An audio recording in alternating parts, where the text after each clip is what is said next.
Bienvenidos a otra clase de construcciones metálicas y de madera de la Facultad de Ingeniería de la UNE. El tema que vamos a dar hoy, como ven allí, es uniones por encastres en construcciones de madera en su parte teórica.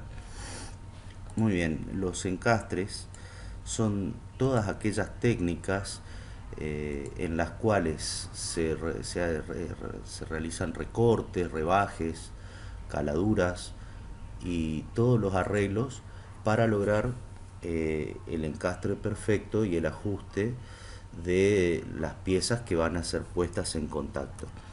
Muy bien, las piezas para lograr un encastre es necesario que las piezas compriman el nudo, ya que la estabilidad de la unión depende precisamente del esfuerzo propio eh, de la pieza.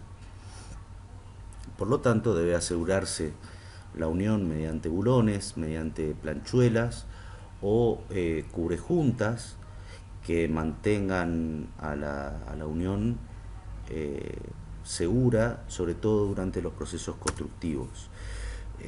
Otra cosa que debe ser observada al realizar un encastre es que se trabaja generalmente en las techumbres que suelen tener cierto peso propio, como ser por ejemplo los techos de tejas o, o alguna de las techumbres pesadas, en donde las acciones de viento no producen una inversión de signo sobre, sobre los reticulados que estamos trabajando. Eh, es importante que se observe las acciones de viento y en tal caso se tomen las medidas para contrarrestarlas. Otra de las cosas que debe ser tenida en cuenta es que los nudos estén arriostrados lateralmente para evitar precisamente el desplazamiento, es decir, la salida del lugar de una pieza con respecto a la otra. Y una tercera cosa importante que en el proyecto, cuando uno está realizando el cálculo o efectuando la ingeniería de detalles, uno debe tener especial atención en la geometría para que las fuerzas que intervienen en un nudo se corten en un punto, ya que esa es la hipótesis de resolución de los reticulados planos. Que las fuerzas que van a un nudo son concurrentes. Muy bien, hablando de normativas, el CIRSOC 601, que es nuestro reglamento en vigencia, no considera la unión. Entonces nos vamos a apoyar en dos reglamentos. Uno es el Eurocódigo 5, que es un reglamento que está en vigencia en este momento, y la DIN 1052, que es el reglamento antiguo alemán, que está en desuso. Muy bien, cuando hablamos de un encastre, estamos hablando de esto que vemos aquí en esta figura. Y digamos, las partes componentes de de esta unión, aquí vemos que el cordón superior que viene a unirse con el tirante que hace las veces de cordón inferior, eh, es como que encastra precisamente en, en el cordón inferior y transmite su fuerza de compresión a través de lo que se llama la cara de contraste, que es esta cara que vemos aquí, que tiene una longitud C. Otra parte, precisamente, es la cara de reposo o de respaldo, que es esta cara larga que vemos acá, en donde si el cordón superior estuviera sometido a flexocompresión, es la cara que daría la reacción para ese cordón superior que está a flexocompresión, o si uno lo quiere ver, un esfuerzo de corte. Muy bien. El otro componente que tenemos en un encastre es el ángulo de encastre, es decir, qué ángulo toma esta cara con respecto a una vertical que pasa por este punto que se encuentra aquí. ¿Mm? Normalmente se le llama punto cero o punto a este punto que está acá. La cuarta característica que tenemos que tener en cuenta en un encastre es la profundidad de encastre, es decir, cuánto se debe entallar al cordón inferior para producir el encastre. Y la última de las características que debemos tener en cuenta es la longitud L, que es la longitud del talón, cuello o también llamado en la bibliografía cogote. Aquí remarco nuevamente que la geometría hace que tanto la reacción de apoyo como la fuerza de tracción del cordón inferior como la fuerza de compresión del cordón superior se cortan en este punto, produciéndose las hipótesis que hablábamos antes. Muy bien, aquí vemos en una vista 3D lo que es la cara de contraste con su fuerza normal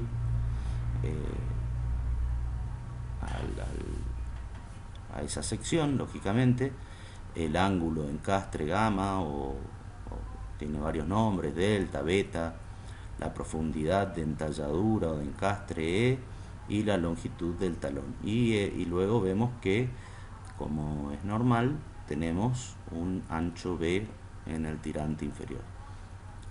Muy bien, aquí tenemos la cara, lo que llamábamos la superficie de respaldo, la cara de reposo.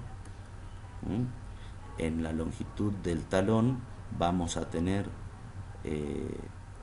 un efecto de corte, es decir, esta fuerza va a ser va a tender a desplazarse, a romper esta parte y va a ser resistida en esta sección que vemos aquí de color verde, va a ser resistida por el esfuerzo de corte. Y bueno, y una última sección a tener en cuenta es la correspondiente a la sección neta que va a quedar en el cordón inferior, correspondiente a esta cara que vemos aquí, o a esta sección que vemos aquí rayada rojo y blanco. Muy bien, ¿cómo se predimensiona un encastre? Mediante predefiniendo la profundidad de entalladura o profundidad de encastre o de rebaje, también definiendo el ángulo de encastre y la longitud del talón también se es tenido en cuenta. Muy bien. La profundidad de entalladura, las normativas marcan un cierto límite.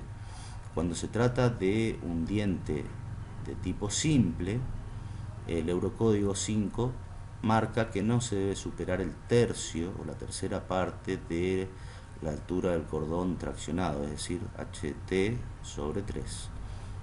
Esa es la profundidad de entalladura máxima que nosotros podemos hacer. La DIN 1052 decía que para barras que tuvieran un ángulo con respecto a la horizontal o con respecto a la barra traccionada menor que 50 grados, la profundidad de entalladura máxima era del 25% o HT sobre 4. Y en el caso de que el ángulo que tuvieran las dos piezas fuera mayor a 60, se debía, como profundidad de entalladura máxima, se debía adoptar HT sobre 6 y entre ambos interpolar linealmente. Por otro lado, la norma DIN 1052 indicaba que cuando el encastre se practica desde ambos lados de la barra traccionada, por ejemplo, como es en el caso de un cordón superior con un montante central, la profundidad de entalladura vale H sobre 6. Este es el caso. Esa profundidad es h sobre 6, o ht sobre 6. Muy bien. En el caso de tener un encastre de doble diente, la norma DIN también marcaba que el diente más grande, que es el primero que se marca, debe quedar en la parte posterior, y como es, y la profundidad máxima seguía siendo menor a h sobre 4, mientras que el segundo diente tenía que ser menor que este, es decir, marcaba como profundidad máxima en talladura para un segundo diente, menor que este valor E1 que tenemos aquí, para no hacer coincidir las fibras, y menor a h sobre 6. Este tipo de encastre se da cuando el encastre simple diente no puede es insatisfactorio, digamos. En este caso, esta carga se distribuye proporcionalmente al área a las áreas de contraste, y dando lugar a dos reacciones proporcionales al área que sumadas nos dan esta fuerza total. Con respecto al ángulo de encastre, podemos tomarlo a 90 grados, es decir, a 90 grados del eje del cordón superior o de la pieza que se va a encastrar, con lo cual, por una cuestión de normales y internos o de rotación de ángulos, como quiera verse, gamma, el ángulo de encastre, va a ser igual a alfa. Esta recta es normal a esta recta y esta recta es normal a esta recta. Este arreglo tiene una ventaja, que es la ventaja constructiva, es decir, nosotros tendríamos aquí, en donde estoy marcando, el cordón superior, y con solo realizar un corte en esta sección ya tendríamos preparado el cordón superior para encastrar. La desventaja que tiene es que al tener esta cara normal al eje, la fuerza con que se calcula el encastre, que corresponde a la fuerza de compresión del cordón superior, incide totalmente en esta cara, en una cara mucho más pequeña. La otra variante es hacer el ángulo bisectriz externo, es decir, este ángulo que está acá es igual a este ángulo que está acá. No está marcado, pero de este ángulo a este ángulo, estos dos ángulos que estoy marcando aquí son iguales. En tal caso, gamma es igual a alfa sobre 2. Luego, en los apuntes que yo les proveo, ustedes vean la demostración matemática, que es bastante sencilla. Muy bien. Esto ahí está marcado precisamente. Esta sería un arreglo de la cara, según la bisectriz de este ángulo externo al cordón superior. Acá está marcado. Muy bien. Y si bien es más trabajoso porque hay que realizar dos cortes, en este caso tenemos una gran ventaja, que es que la fuerza con que se ha calculado el cordón superior, esta fuerza azul que está aquí, que estoy señalando, debe descomponerse en la fuerza normal a la cara de contraste, y una fuerza que aplasta o achata, digamos, aplasta al cordón superior contra la superficie de respaldo, dándole una mayor seguridad a la unión. Obviamente esta fuerza que está marcada en negro es menor que la fuerza que está en línea de puntos azul, con lo cual aliviaríamos las tensiones que ocurren en esta cara de contraste que está ahí. Bueno, aquí está la longitud del talón, aquí nuevamente. Bueno, ¿y cómo se evalúa la capacidad portante de un encastre? Se evalúa a través de la fórmula de Hankinson. Esta fórmula, si bien acá está marcado en S4, en el suplemento 4 de nuestro CIRSO, que es la única referencia que hace CIRSO con respecto al tema de encastres, es decir, cómo tomar las fuerzas oblicuas al grano, cómo tomar la resistencia cuando una fuerza está oblicua a las fibras. Esa es la fórmula de Hankinson, que dice que toma la tensión de referencia paralela, perpendicular, multiplicada por la perpendicular, dividido la tensión de compresión paralela a las fibras, perdón, estas son tensiones de compresión en todo caso, en todos los casos, y esta es la tensión oblicua que vamos a obtener es también una tensión de compresión. Entonces, bueno, volvemos nuevamente, la tensión de compresión de referencia ajustada paralela a las fibras multiplicada por la tensión de compresión perpendicular a la fibra ajustada dividido esta expresión que está aquí, la tensión paralela a las fibras por el seno cuadrado de tita. Tita es el ángulo con que incide la fuerza, y en este caso tenemos que tener en cuenta que se trata precisamente del ángulo de encastre.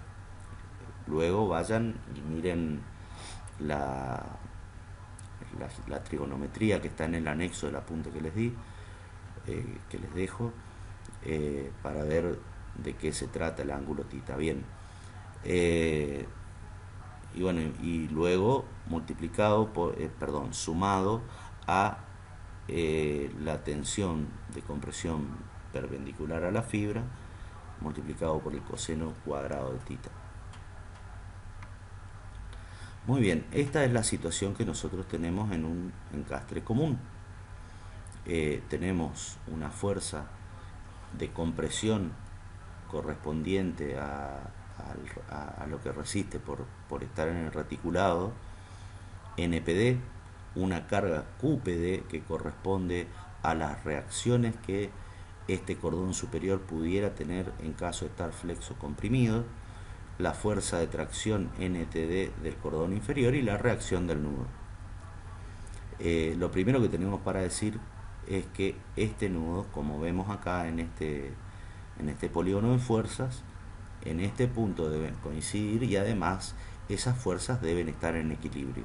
Entonces lo primero que debemos hacer es controlar que nuestros esfuerzos estén equilibrados en nuestro nudo.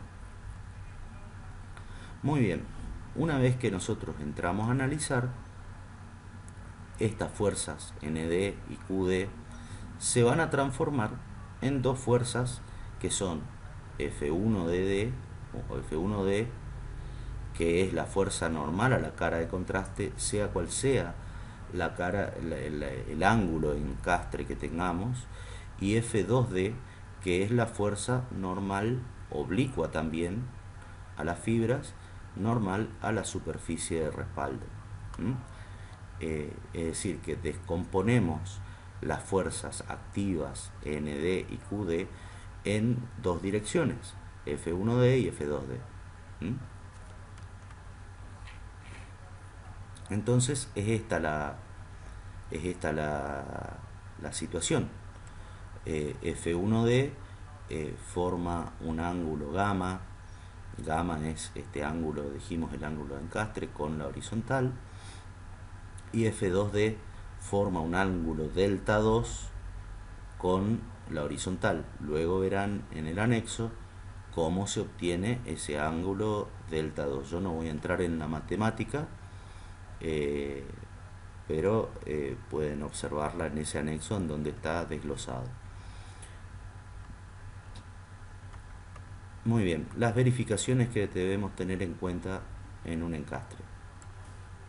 Primero, como decíamos, calcular estas dos fuerzas, que son F1D, que es normal de compresión sobre la cara de contraste, que si ustedes hacen el equilibrio, observando la figura anterior, van a ver que es ND por el coseno de gamma menos QD por el seno de gamma. F2D es ND por el coseno de delta 1 más QD por el seno de delta 1. Entonces estas fuerzas son las fuerzas incidentes sobre cada una de las caras. Y entonces hacemos tensión normal oblicua, tensión de compresión oblicua a las fibras en la cara de contraste, es esto que está acá, dividido C, que es la longitud que tiene en vista la cara de contraste, multiplicado por B. Esta es la sección de la cara de contraste. Y este C puede interpretarse como E sobre el coseno de gamma. Es sencillo de interpretar. Muy bien.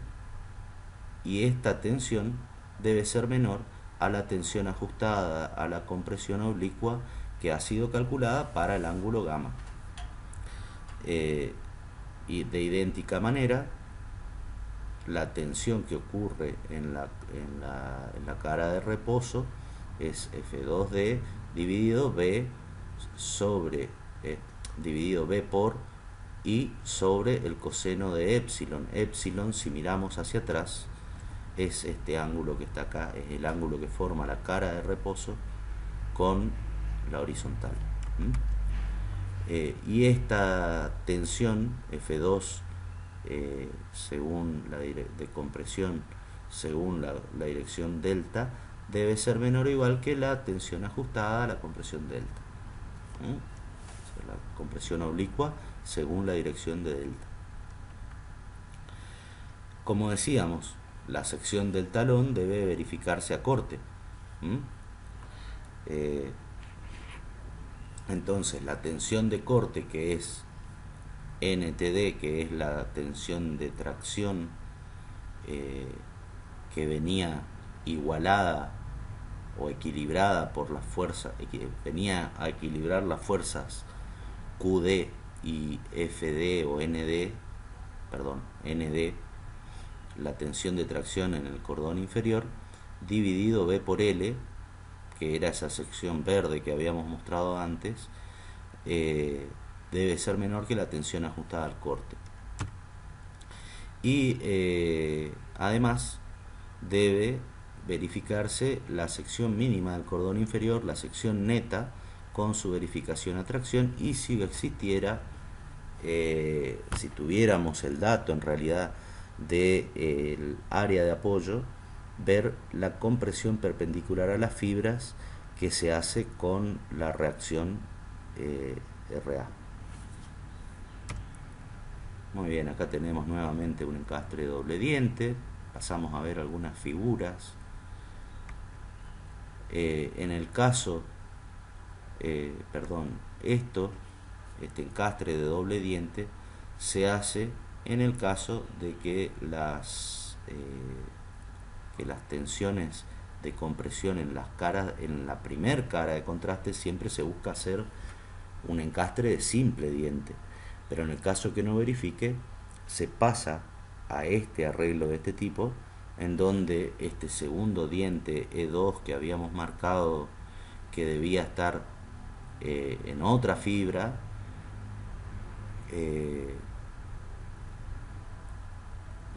con respecto a este diente, a este primer diente que se había calculado, le dará una seguridad adicional a la unión. En el caso de que la longitud del talón no se produzca la falla, vamos a ver este caso, que es el encastre de diente desplazado, es decir, en donde vamos a suponer que no tenemos espacio como para una longitud de, de cuello muy larga.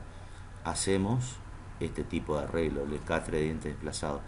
Eh, esto, esto que vemos acá, de agregar un listón aquí para efectuar el encastre en este listón, lo que se hace es aumentar la altura del cordón inferior en esta zona, de manera de poder tener mayor profundidad de encastre en un encastre de doble diente, por ejemplo, y se lo une ya sea con clavos o con bulones para resistir el corte que va a producir eh, este diseño. El otro caso, en caso de que nuestra longitud de talón no verifique al corte, es hacer un sunchado, es decir, colocar una pieza metálica que vaya cubriendo toda la pieza, ya sea clavada o abulonada. Este es el bulón que les mencioné, que era de diámetro mínimo, que se coloca por seguridad y para mantener a la unión en su lugar. Bueno, aquí podemos ver otros ejemplos, ya que los encastres no solo se usan en la construcción, los encastres también pueden usarse en mueblería, en todo lo que es carpintería y mueblería. Si bien acá vemos perfectamente que se trata de encastres para construcciones, fíjense, acá se le agrega como una pieza externa en este diseño B, que produce una cara de contraste nueva. Son diferentes diseños. Acá tenemos un encastre de doble diente, acá son encastres más trabajados, quizás un poco más estéticos. Este caso, el caso D, tiene 3 caras de contraste. Lo que pasa es que el calado de estas 3 caras de contraste, esta es una y estas son las otras. Perdón, esta cara que está acá es otra. Es decir, son como encastres de doble diente, pero con mucho trabajo de carpintería, lo cual hacen inviable este tipo de uniones, salvo que sea por razones estéticas. Estos son diseños que están en el libro de La moderna técnica de la construcción en leño, que es un libro italiano del ingeniero Guglielmo Giordano, en donde precisamente agregan piezas, muestran distintos tipos de formas para encastrar y para realizar las uniones. Esto que ven acá ustedes es algo que Sirsok 601 no tiene en cuenta, y que la DIN sí tenía en cuenta, que son las llaves de madera dura. Esto era una unión para resistir al corte, que era una llave de igual o mejor calidad que la madera que estamos trabajando, y que se colocaba en el plano de corte para resistir un esfuerzo de corte. Esto sería más tendiente a ser una sección de tipo, un reticulado de tipo Polonceau, podría ser, como vimos en el primer trabajo práctico de construcciones metálicas. Y bueno, acá tenemos nuevamente unido por llaves de madera dura, acá también. Estos son anillos. Eran un método que también tenía en cuenta la norma DIN, en la cual se colocaban unos anillos metálicos encajados en la madera a golpes, y producían también una resistencia al corte considerable. Y acá tenemos también nuevamente un aumento de la altura para producir una entalladura mucho más grande y lograr el encastre correctamente. Esto también aquí en la sección del apoyo es una buena manera. Eh, Cualquier forma que nosotros querramos trabajar, fíjense esta, que ya es si uno observa la planta, que es esta parte que está acá arriba, se trata de una cabreada que tiene dos cordones superiores y termina encastrada en esta otra pieza que está acá, que tiene dos cordones inferiores abajo, y mediante todos estos arreglos que estamos viendo de acá, acá ya es triple diente, digamos, eh, se calculan de la misma manera, es decir, acá tenemos una fuerza incidente, vamos a tener que transmitirlo mediante estos cuatro bulones que están acá a estas dos piezas que están acá. Fíjense que esto tiene aparentemente aquí un sunchado metálico no, este es el angular de soporte para poner los bulones, estos dos bulones que están acá, eh, y, se trabaja esta pieza interna de acá para lograr el encastre en el cordón inferior, que también tiene sus particularidades que pueden observarlas acá en la parte de abajo. Muy bien. Como ejemplos, la idea de esta clase es un poco darles esto, si bien es una forma de unión que está aparentemente en desuso, a ustedes como estudiantes, como profesionales del día de mañana, les puede dar una solución en muchos de los casos. Uno de los casos, por ejemplo, más sencillos es esto que les muestro aquí: un cuchillo simple a la española. Se le llama cuchillo a la forma del techo, en donde tenemos un cordón superior, un montante central que le llaman pendolón en España, y que está unido mediante unas curejuntas al cordón inferior, y eso es toda la techumbre. Luego lleva una cuña aquí para soportar las correas, y sobre eso va el techo. Fíjense que en este caso tenemos un techo aparentemente de chapa.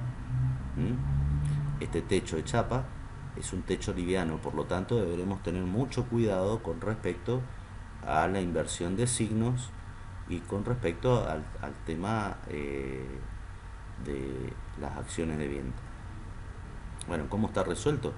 Mediante un encastre simple del cordón superior con el cordón inferior, y un encastre de tipo simple pero desde ambos lados con este pendolón o montante central. Aquí están los detalles. Bueno, no hay mucho que hablar con respecto a esto. Obviamente habrá sido calculado. Acá está lo que decíamos, está mal marcado aquí, porque el cogote no se mide desde acá, sino que se mide desde este punto acá. Desde este punto. Perfecto. Y aquí tenemos lo que sería el doble encastre del montante central. Esta es una variante: poner doble montante o unas tornapuntas, como marca ahí, para un techo de tejas, con unos tirantillos o listoncillos, como le dice aquí, y ejiones. Ejiones son todas aquellas piezas que se colocan para evitar el deslizamiento de estos tirantillos, ya sea tirantillo o correas. Y acá hay nuevamente un encastre simple entre una pieza que está inclinada y otra que viene a dar la forma al techo. Muy bien, aquí vemos una techumbre mediante el sistema tradicional español que veíamos recién, que es el de la Escuela de Odontología en Granada, España, que es un pendolón con tirantes y un cordón superior y unas tornapuntas. Estas están arrastradas entre sí con correas y apoyadas sobre ejiones. Como vemos, esto tiene un entablonado aquí, es decir, que esto podría quedar a la vista, por lo cual se hace de esta forma. Muy bien. Eh, lo que lo que quería mostrarles con respecto a esta estructura es que en este caso se hace un encastre de triple diente entre el cordón inferior y el cordón superior, y se encuentra arriostrado o sunchado mediante estas planchuelas ajustadas con estos bulones aquí, para mantener a la unión en su lugar. Aquí tenemos un encastre para el cordón inferior. Fíjense, tiene esta forma como si fuera una Z acostada, eh, que permite resistir la inversión de signos, o sea que en este encastre el cordón inferior resista la inversión de signos. Y acá tenemos un encastre de simple diente con una cubrejunta bulonada, entre la tornapunta y el cordón superior. Muy bien, acá tenemos otro ejemplo muy curioso en la estación terminal de ómnibus de Villa General Belgrano, en Córdoba. Presten atención, la estructura es una estructura que sostiene un techo para guarecer a los pasajeros, y aquí en donde les estoy marcando hay un muro, es este muro que estamos viendo aquí. Y la estructura es un cordón superior y dos tornapuntas que van a ese cordón superior con una especie de cabio o tornapunta intermedia que las une. Aquí he dibujado con un poquito más la foto no era de lo mejor porque era de noche cuando saqué la foto. Los parantes, esos dos parantes que veíamos, tienen un encastre de doble diente con el cordón superior. El cordón superior aquí figura como cabio porque sobre los cabios están esas correas, pero podríamos considerar como que fuera un cordón superior, y una tornapunta que está con un encastre escondido a caja y espiga. Después les voy a mostrar de qué se trata con un encastre a caja y espiga, pero esta es una técnica más de la mueblería que de la construcción, y hay un pseudo encastre entre esta superficie de contraste y esta superficie de respaldo entre la tornapunta y el otro parante. Aquí hay una foto un poquito más detallada para que vean el encastre de doble diente. El otro ejemplo que quería darles es que en la estructura, en todo lo que es bioconstrucción, cuando se trabaja ya sea con rollizos de sección circular o piezas de sección circular, los encastres se utilizan muchísimo y que quedan asegurados con ligaciones con sogas, como se puede ver en esta techumbre que vemos acá. Otro ejemplo de encastres ya para paramentos está en las cabañas de Altos de Corporada en Manuel Derqui Corrientes. Son cabañas de alquiler que ha sido construido por un método de construcción en madera, en donde se prefabrican tablas que van encastradas unas con las otras. Aquí lo pueden ver, van encastradas y van formando la casa.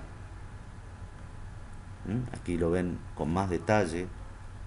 Todas estas tablas son como si fueran machimbradas y se le efectúan estas caladuras de manera de poder encastrarlas unas con otras y realizar estos paramentos. Esto es antiquísimo, esta metodología es antiquísima, pero es un encastre, es un encastre.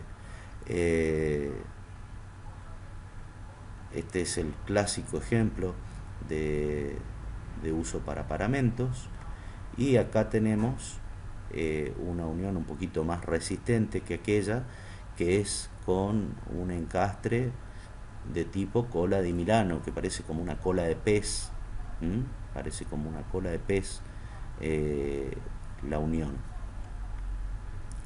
Aquí teníamos un encastre de atracción. Esto está en un muelle de madera que está en la costanera de la ciudad de Formosa.